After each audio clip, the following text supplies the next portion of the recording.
Este é o canal Caminhos do Pensamento e meu nome é Rafael. Eu sou branco, estou com um boné cinza claro, uso óculos de armação preta com fio de nylon embaixo das lentes, estou com uma camiseta azul clarinha quase branca e eu tenho barba e bigode pretos, curtos. Estou caminhando em um parque público, olhando para o meu celular. E aí pessoal, tudo bem com vocês? Hoje eu vou falar do debate entre o ateu Antônio Miranda e o católico conservador anarcocapitalista Paulo Cogos, que rolou no podcast Três Irmãos. Eu recomendo que você ouça esse debate inteiro, ele não é tão longo quanto aquele feito com o padre, mas foi um debate bem bacana. Foi um debate que gerou muitas reflexões, muitos temas para a gente pensar. E primeiramente eu vou falar sobre a mudança que eu detectei no Paulo Cogos. Há um certo tempo ele dizia que a evolução das espécies era admissível, que era plenamente possível que Deus houvesse criado esse processo que a ciência descreve, de modo que Deus poderia ter criado as espécies de modo gradativo, usando causas intermediárias que seriam as mutações genéticas, de modo que as espécies tenham sido selecionadas mediante a própria adaptação ao meio daqueles que se mostravam mais aptos. Mas hoje não. Ele diz que a evolução das espécies é uma ideia até mesmo satânica, que contraria a fé católica, que contraria a Bíblia. E o Cogos, aliás, não acredita que existem papas atualmente. Ele acredita que esses papas que disseram que a evolução das espécies é admissível, que ela não contradiz o cristianismo, são antipapas. Então ele se vê na liberdade de fazer um catolicismo ao seu jeito. Ele se vê no direito de fazer o seu próprio livre exame da doutrina bíblica e da doutrina católica como um todo, que não se baseia apenas na Bíblia, para entender que o Gênesis é literal e não só a própria criação das espécies se deu daquele modo como está escrito, mas os 6 dias da criação são dias de 24 horas cada um, né? É bem curioso isso. E o Antônio Miranda, ao meu ver, cometeu alguns erros durante esse debate. O Antônio errou rude quando ele exigiu artigos científicos provando a existência da alma. Porque o Paulo Cogos, logo no início, deu um argumento filosófico para a existência da alma. É o mesmo argumento que o Aristóteles usava. E o Antônio Miranda, ao invés de entrar nessa área para usar as regras dela, ele saltou, né? Ele exigiu provas experimentais de algo que poderia ser provado teoricamente pelo raciocínio, ou seja, pela reflexão lógica acerca do que é a vida. No ensino médio, eu aprendi que vida é a atividade do material biológico. E muito me surpreendeu quando o Paulo Cogos deu uma definição parecida com essa. Porque, de acordo com a definição que ele deu, anjos não teriam vida, demônios não teriam vida e nem mesmo Deus. Porque ele usou um conceito de vida atrelado realmente à biologia, ao organismo físico. E o Antônio Miranda cometeu outro erro, como eu falei também, quando ele exigiu que o Cogos apresentasse um artigo científico em favor da sua tese. O que ele deveria fazer era mostrar um erro de raciocínio naquilo que o Cogos mostrou.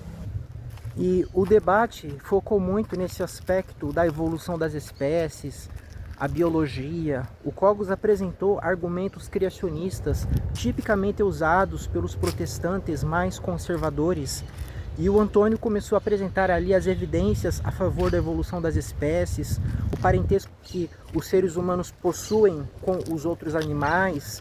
Eu achei muito bacana isso da parte do Antônio, mas o fato é que o Cogos estava com uma estrutura mental fechada que o impossibilitava de aceitar essas evidências. Ele pegava aquilo que o Antônio falava e revirava para tentar fazer com que aquilo se encaixasse na sua visão dogmática. É verdade que em muitos momentos o Cogos apresentou supostas evidências científicas a favor do criacionismo. Mas essas evidências, entre aspas, na verdade são dificuldades que os criacionistas apresentam contra a teoria da evolução. Essas dificuldades de modo algum provam a tese deles. Os criacionistas são excelentes para fazer perguntas, mas péssimos em respondê-las. Isso ficou muito claro na interação com o Antônio.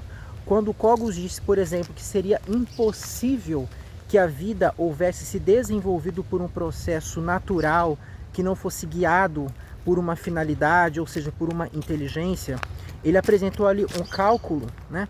E o Antônio disse que ele tirou esse cálculo de um documentário criacionista. Eu não sei se o Antônio chegou a assistir a algum documentário em que esse cálculo estivesse presente, mas o ideal seria que ele pressionasse o Cogos para ele citar a fonte desse cálculo.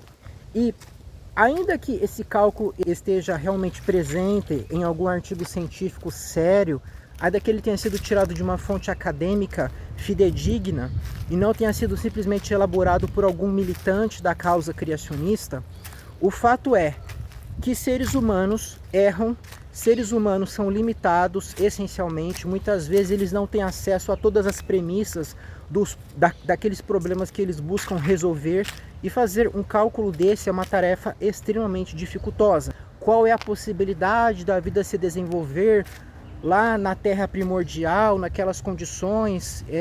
Qual é a chance de que ocorra uma organização química que dê origem a células que se repliquem? Ora, será que nós temos condições de fazer esse cálculo de uma forma assim minimamente segura? E o fato é que, por mais infinitesimal que seja essa chance, ela existe, mesmo nesse cálculo tão pessimista. Então quer dizer que não é impossível absolutamente que a vida surja por um processo natural que não seja conduzido inteligentemente, tá?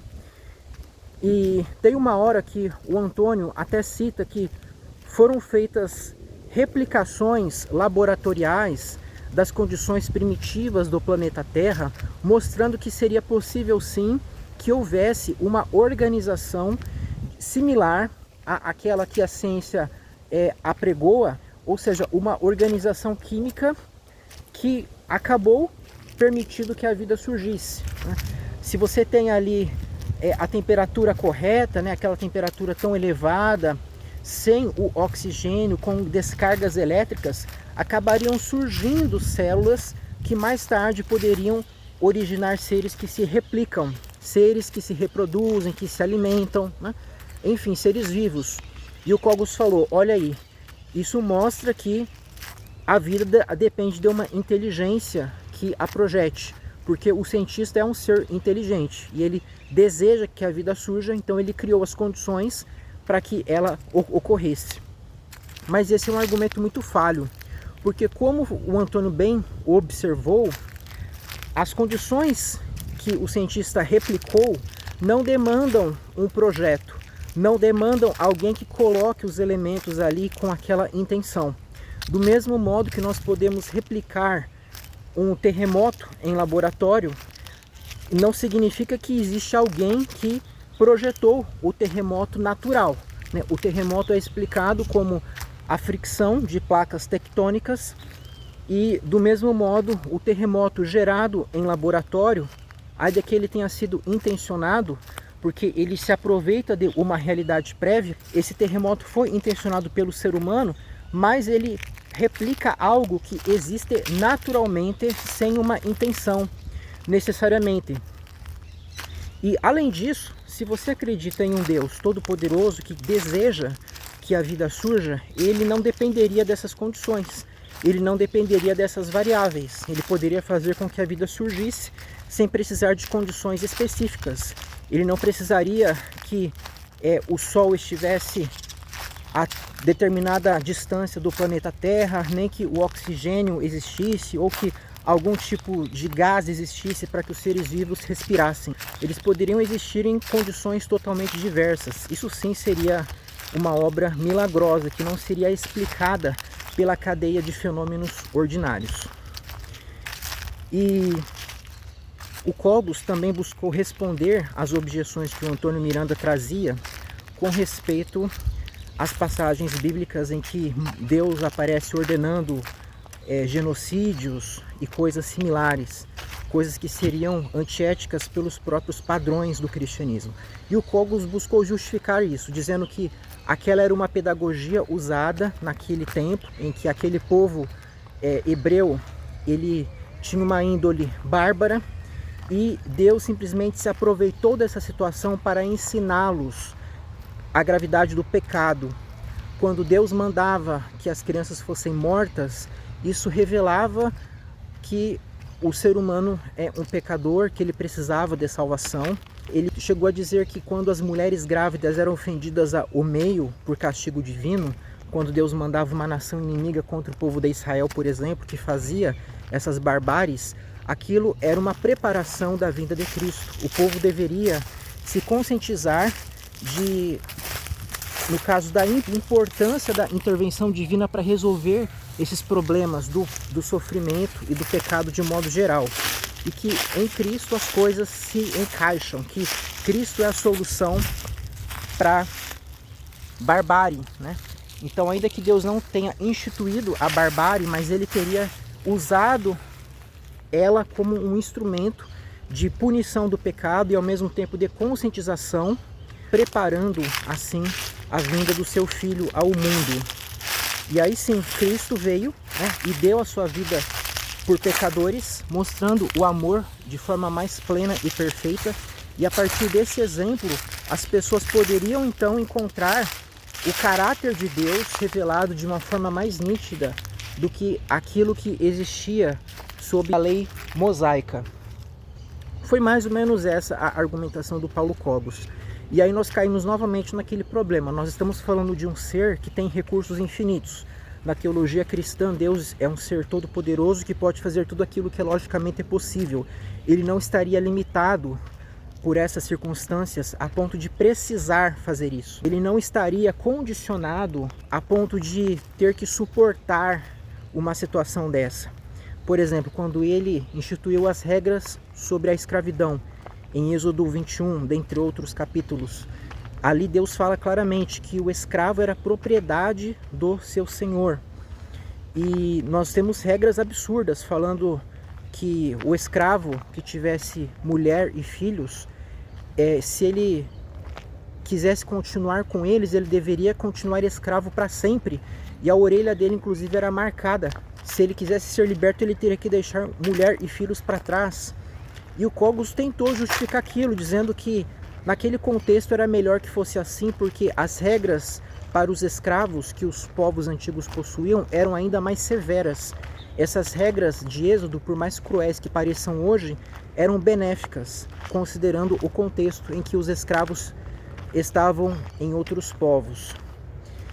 E você percebe pelas palavras do Cogos, né, no fundo, que a religião que ele defende realmente é um arranjo humano, não é uma coisa divina, não é uma revelação de uma mente superior que não poderia ser atribuída a um personagem fictício.